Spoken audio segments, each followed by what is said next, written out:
Hi everyone, Heather Reed here, and I think I'm showing my age. I'm bopping to the music. I love that music. I am so glad that you are joining me here today. I use the she, her pronouns, and for those that are using accessibility technology, I am a 60-year-old white female sitting in my home office. I've got ash-colored hair, red glasses, and I'm wearing a navy blue blouse. Before we dive into today's red hot topic, two quick important notes. One, I am not a lawyer, and nothing we discuss today should be considered legal advice. This is all about education, insights, and practical strategies. And two, I really want to hear from you. Whether you're watching live or you're catching a replay, drop your questions in the comments. I'll do my best to answer them live or in future episodes. So today we're here to discuss using your preferred AV provider without punitive fees. Today we're discussing this topic from a proactive perspective. That's what I am all about. All of my work with clients is about being proactive. For those of you living through current realities with a venue contract, I see you. I see discussion boards and Facebook groups. I see and hear you. If you're working with a venue contract that has not been carefully or strategically negotiated from an audiovisual needs perspective, it can be painful and frustrating and costly. But today's education is about your next event that needs to be sourced and negotiated. Hear me when I say clients, the group, the event, the association, the corporate entity, clients are solely responsible for delivering the message and the intent of their event. I'm going to repeat that a little bit differently by changing one word. Clients are exclusively responsible for delivering the message and the intent of their event. So when clients think of exclusively delivering their messaging, they need to be considering all aspects of production of that messaging. Everything from the staging, the set design, the lighting, the visuals and the graphics, the sound design, the spoken word, the music, the audio content. Delivering the message may involve audiovisual equipment and technical labor, staging installations, rigging equipment and labor expertise, power equipment and licensed labor, internet infrastructure and IT specialists. A whole gamut of products and services and labor are involved in the messaging of the client. If a client wants to have the maximum number of choices of who their audiovisual partner is, along with the minimum number of punitive, logistical, and financial repercussions at the time of their event, the client must be ready to negotiate at the very outset of the planning journey. Because, folks, here is the truth of today's reality. Unfortunately, venue contracts are often expertly structured to prioritize the venue's financial interests by limiting a client's audiovisual choices and steering the client toward the venue's preferred in-house audiovisual provider who pays them significant commissions. My understanding is that they can be upwards of 50 to 60%. Many venues claim that the client can use an external AV provider, but then they make it financially impractical through excessive fees, technical or logistical restrictions, or lack of support. When the client's preferred audiovisual company for delivering their own event's message is not the same as the venue's preferred audiovisual company, or if in fact the client hasn't yet chosen an audiovisual provider, the client must begin their negotiations with the request for proposal. Considering the event's audiovisual needs to expertly deliver the client's messaging is no longer a late stage decision. It now has to be right up front, one of the first considerations and first stage decisions in the planning journey. As the exclusive owner of the event's message, the client needs to negotiate contract language that is as strategic as the venues. And clients, bottom line, should be just as protective of their event messaging as venues are of their exclusive and preferred suppliers. So we as clients, and because I've only ever been a planner and I advocate for clients, we need to reframe our conversation about audiovisual needs to be about brand control and communication integrity, and that all production elements related to the event's messaging must be able to be anticipated, managed, and controlled in a reasonable, economically competitive, and surprise-free manner. When clients think of exclusively delivering their message, they need to consider all aspects of production of that messaging. As I said, the staging, the set design, the lighting, the visuals, the graphics, the sound design, the spoken word. Delivering the client's message, yes, it may involve a host of elements. It's not just about the final AV equipment. It's about the rigging, the power, the internet, a whole host of elements. When clients are required to use the venue's exclusive providers for elements of production that impact their exclusive right to deliver their own event's message, such as exclusivity for power, exclusivity for rigging, exclusivity for internet, establishing the client's rights in the request for proposal, and then securing those rights in clearly written language in the negotiated contract become paramount. So let's get to some nuts and bolts. How do we protect the client's rights to choose who delivers their event's messaging?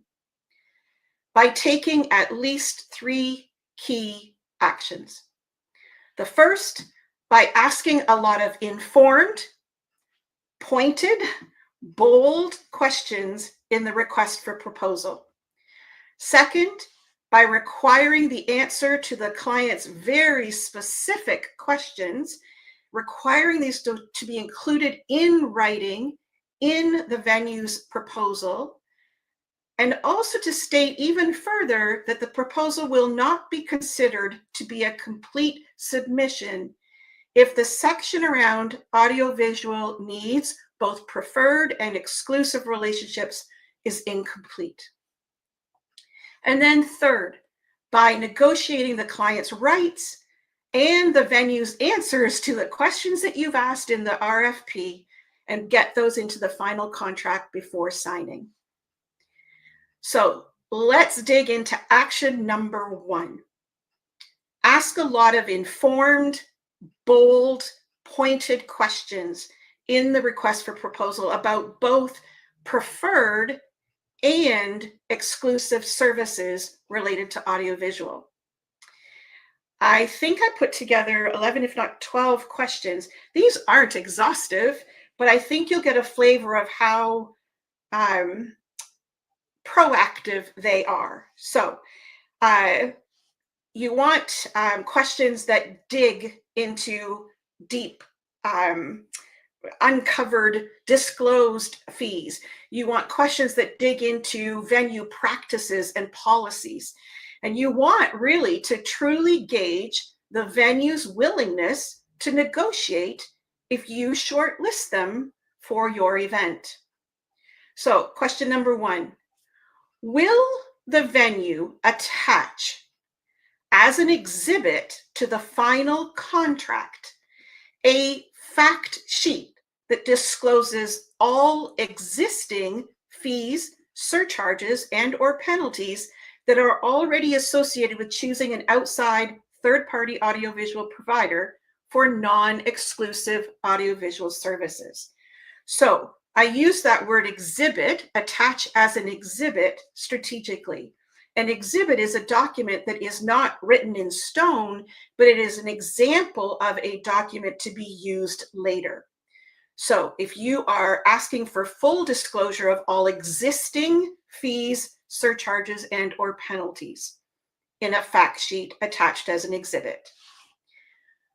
Will the venue include a written clause in the final contract indicating that all fees, surcharges, and/or penalties associated with choosing an outside third-party audiovisual provider have been disclosed in the final contract?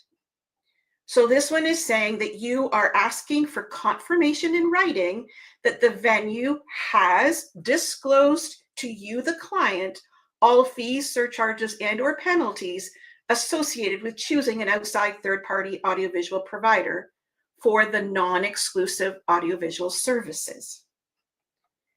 We get to another question. Will the venue include a written clause in the final contract indicating that no new fees, surcharges, and/or penalties associated with choosing an outside third-party audiovisual provider will be charged to the client before, during, or after the event? So not only are we asking them what is currently existing, we are asking them to indicate that they will not charge any new fees, surcharges, or penalties to you as the client in this particular contract. Another question. Will the venue agree in a written clause that if a new exclusive relationship is established for any product or service related to the client's messaging after the contract has been signed, that the client is not obliged to use that new exclusive provider? So, will the venue agree in a written clause that if they create a new exclusive relationship that has anything to do with delivering the client's message, which it, after the contract signing, of course, that you are not obliged to use that new exclusive provider? Another question. Will the venue attach as an exhibit to the final contract a current year rate sheet for services and products provided on an exclusive basis that impact the production of the client's messaging? This would apply to services and products related to, for example, most commonly power, rigging, and internet. Those are typically exclusive relationships that are we're required to use in working in a venue, but they impact our delivery of our event messaging. Will the venue negotiate and actually put in writing in the final negotiated contract a percentage cap on the year-over-year cost increases on services and products provided on an exclusive basis? Let me repeat that one. Will the venue negotiate and put in writing in the final negotiated contract a percentage cap on the year-over-year cost increases on services and products provided on an exclusive basis? If the client must use your exclusive providers, will the venue match external market rates for comparable services? And we're going to dig into that one in step number 3, but I'll repeat it. If the client must use your exclusive providers, will the venue match external market rates for comparable services? Does the venue have contractual union agreements in place that will affect the client's choice of an outside third-party audiovisual supplier. I know there are many venues that have IATSE, which is the International Alliance of Theatrical Staging Employees. They have unionized employees that are required to fulfill specific roles.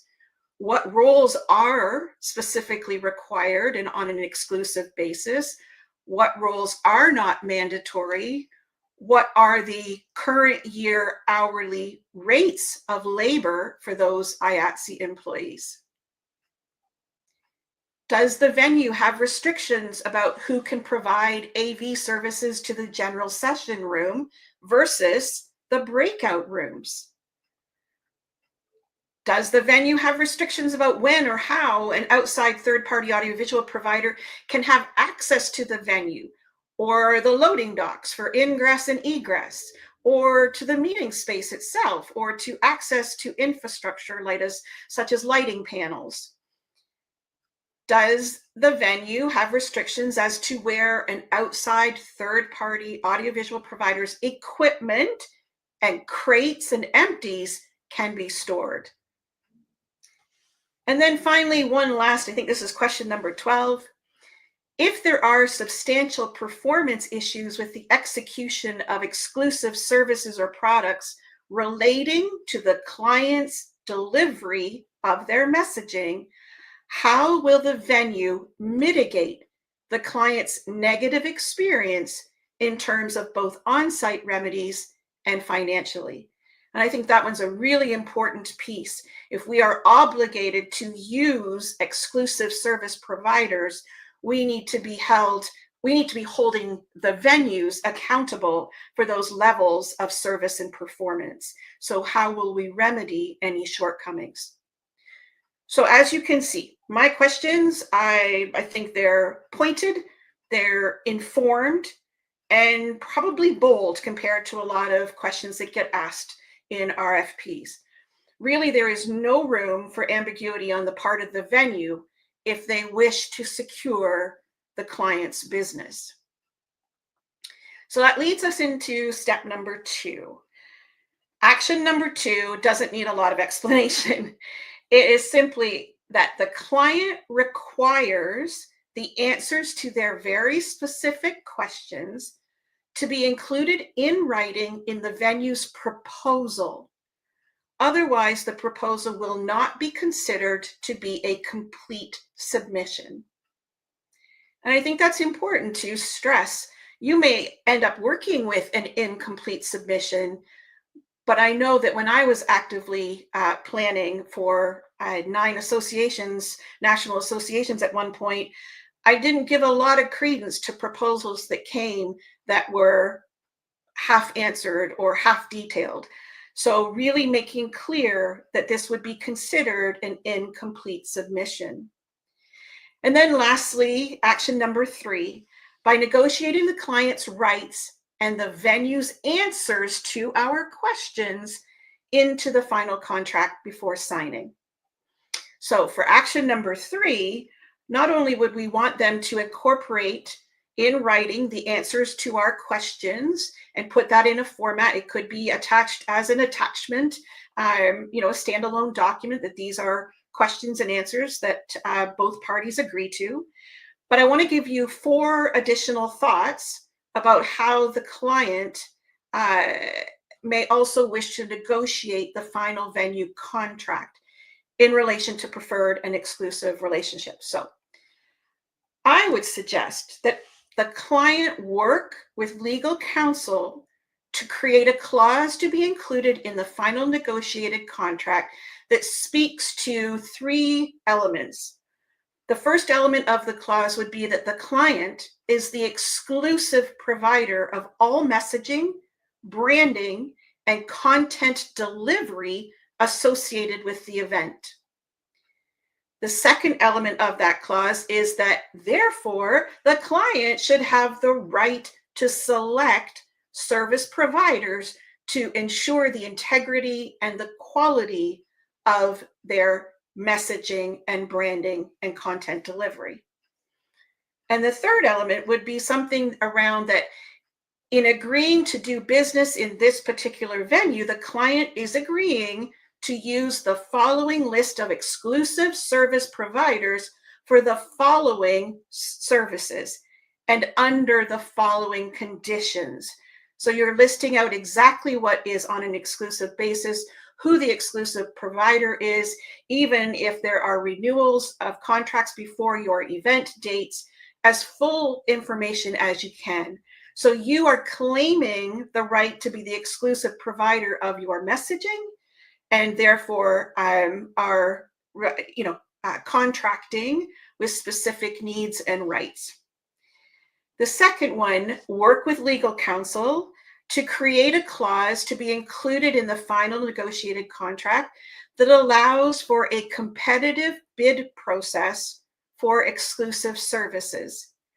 So if a venue is demanding exclusivity for power, rigging, internet, the client reserves the right to solicit competitive bids. And as a result of the competitive bidding process, the venue agrees to either match the lowest market rate or permit the client to engage an external provider. I think this one is incredibly strong. It is indicating that even though it's an exclusive relationship, it should still be competitive in the marketplace. And by doing a competitive bidding process and acknowledging that the venue will speak to the results and work with you according to the results of that competitive bidding, that's an important part to capture. And it kind of leads into number 3, work with legal counsel to create a prudent buyer, or what's also called a most favored customer clause that can be negotiated into the contract. So the prudent buyer or the most favored customer clause, my understanding is that it ensures that the client is receiving the lowest available pricing given to any client of similar size at the venue. So this pokes at arbitrarily assigning values for rigging and power and internet, that it is, we're trying to get to more equitable and more favorable pricing, and it shouldn't be hidden behind a veil. So, and then the fourth one is work with legal counsel to negotiate the client's right to control service levels and costs. So if the client must use exclusive service providers, the client must be able to control the service levels and costs. So the client requests that all charges be pre-approved in writing before any services are rendered. And if those charges are not pre-approved by the client, they will not be payable. So I'm going to wrap up my sermon on this hot topic. But here's the bottom line that I want you to remember. The client needs to acknowledge and negotiate and defend their exclusive rights to anticipate, manage, and control all production elements related to their event's messaging. And this includes working with both preferred and exclusive products and services in a venue. So I am going to just take a second because I think we might have an extra 2 minutes. I think there's been lots of chatter over here, and I can't see it unless I go back up. So grant me a moment. Others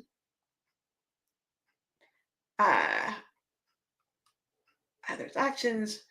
Our clients typically redline the AV exclusive elements. Absolutely. I think one of the messages also, which I didn't say, is that everything is negotiable before you commit even to them being a first option. Everything is negotiable and needs to be coming from an informed position on behalf of the client or the planner. Okay, I'm going to wrap it up and then reach out to me if you have questions. But I have 3 reminders before we go today. First, if you haven't already received our Planner Protect's free guide on the single most impactful tactic to reduce attrition damages, I want you to check out the comments in in your LinkedIn Live there and get that resources today. So you should be seeing a link coming up that will allow you, if you haven't already, download that tip sheet. And second, we don't want you to miss any education content or announcements from Planner Protect. We publish on a weekly basis on Thursdays, and we want you to register to receive our weekly newsletter. So there should be a comment coming that has that link as well. And then my final wrap-up message is this. Always remember, please, people, a well-negotiated event contract isn't just a document. That negotiated event contract is your power, your protection, and your peace of mind. See you next time, folks.